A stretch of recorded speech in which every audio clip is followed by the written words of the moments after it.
आप सबको जय मसीह। परमेश्वर आप सबको आशीष दे। आइए हम देखते हैं पहला पतरस, पति और पत्नी के क्या रहस्य है।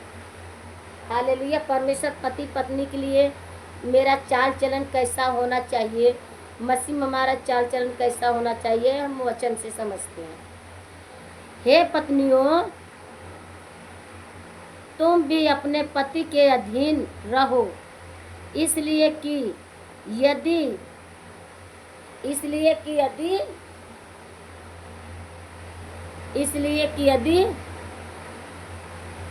इनमें से कोई ऐसे हो जो वचन को मानते हो, यानी परमेश्वर पत्नियों को कह रहे हैं कि पति और पत्नियों को कह रहे हैं कि हे पत्नियों, अपने पति के अधीन रहो,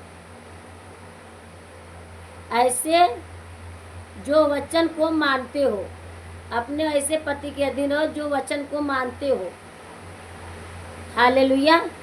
2 तो भी तुम्हारे भय सहित पवित्र चाल चलन को देखकर, तो भी तुम्हारे भय सहित पवित्र चाल चलन को देखकर बिना वचन के अपनी अपनी पत्नी के चाल, बिना वचन के अपनी अपनी पत्नी के चाल चलन के द्वारा खींचाई। हालेलुया। यहाँ पर परमेश्वर कह रहे हैं बिना वचन के अपनी अपनी पत्नी के चाल चलन के द्वारा खींच लाए तुम्हारा श्रृंगार। हालेलुया। इसके आगे हम देखते हैं मेरे प्रियो, यहाँ तो हो गया अपने पति के अधीन में रहो। हालेलुया। इसके आगे हम देखते हैं 3 आयत में क्या परमेश्वर बताते हैं, तुम्हारा श्रृंगार दिखावटी न हो। हालेलुया। अर्थात बाल गूंथना और सोने के गहने या भांति भांति के कपड़े पहनना। हालेलुया।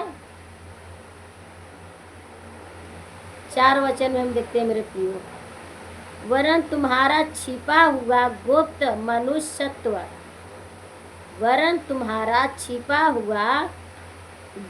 मनुष्यत्व नम्रता और मन की दीनता की अविनाशी सजावट।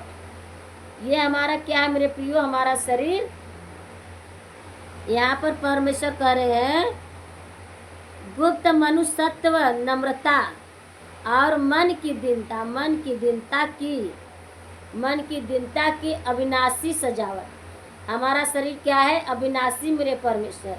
इस शरीर के बारे में जो सजावट है, इस शरीर के बारे में परमेश्वर कह रहे हैं अविनाशी सजावट से सुसज्जित रहे। यानी हमें इस शरीर के ऐसा श्रृंगार हमें नहीं करना है मेरे प्रिय जो हम मसीह में अच्छा नहीं है, या हमें ऐसा श्रृंगार करना है जो हमारी आत्मिक सजावट हो। शरीर से नहीं, आत्मिक सजावट हमारा होना चाहिए। हालेलुया। तो यही बात परमेश्वर बता रहे हैं, अविनाशी सजावट से सुसज्जित रहे, क्योंकि परमेश्वर की दृष्टि में इसका मूल्य बड़ा है। हालेलुया। हमारा आत्मिक सजावट होना चाहिए मेरे प्रियो, ना कि ये नासवान देह, नासवान चेहरा। क्योंकि हमारा परमेश्वर जैसे हम बनाए हैं वैसे में ही हम खूबसूरत हैं। हालेलुया। धन्यवाद यीशु।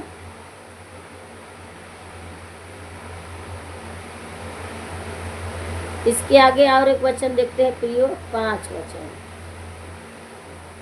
पूर्व काल में स्त्रियां, यानी बहुत पुराने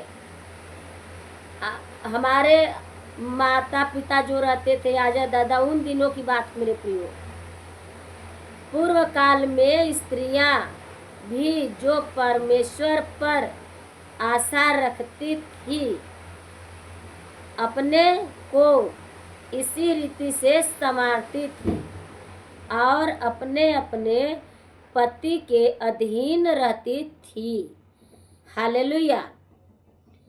अपने अपने पति के अधीन रहती थी।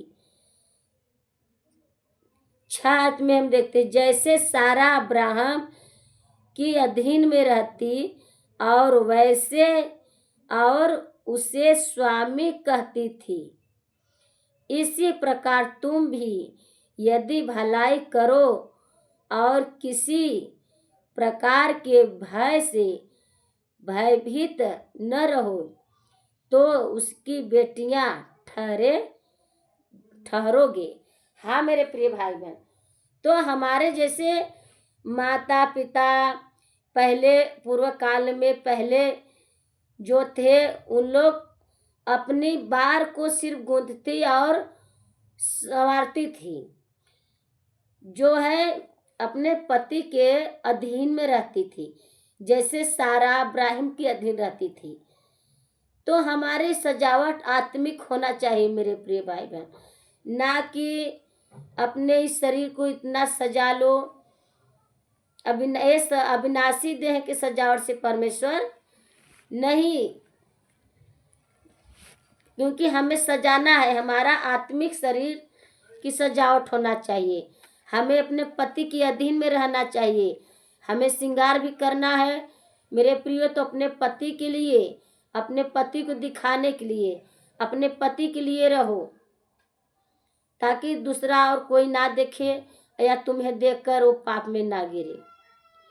तो ऐसा हमको नहीं करना है मेरे प्रियो, हमें अपने पति के अधीन में ही रहना है। हालेलुया। जैसे यहाँ पे दिया है, तुम्हारा श्रृंगार दिखावटी न हो, अर्थात बाल गुथना और सोने के गहने या भांति भांति के कपड़े पहनना। ये सब करना है मेरे प्रिय, तो करो, ये सब करना है करो, लेकिन अपने पति के अधीन में, अपने पति के लिए। हालेलुया। परमेश्वर इस वचन से आप सबको आशीष दे।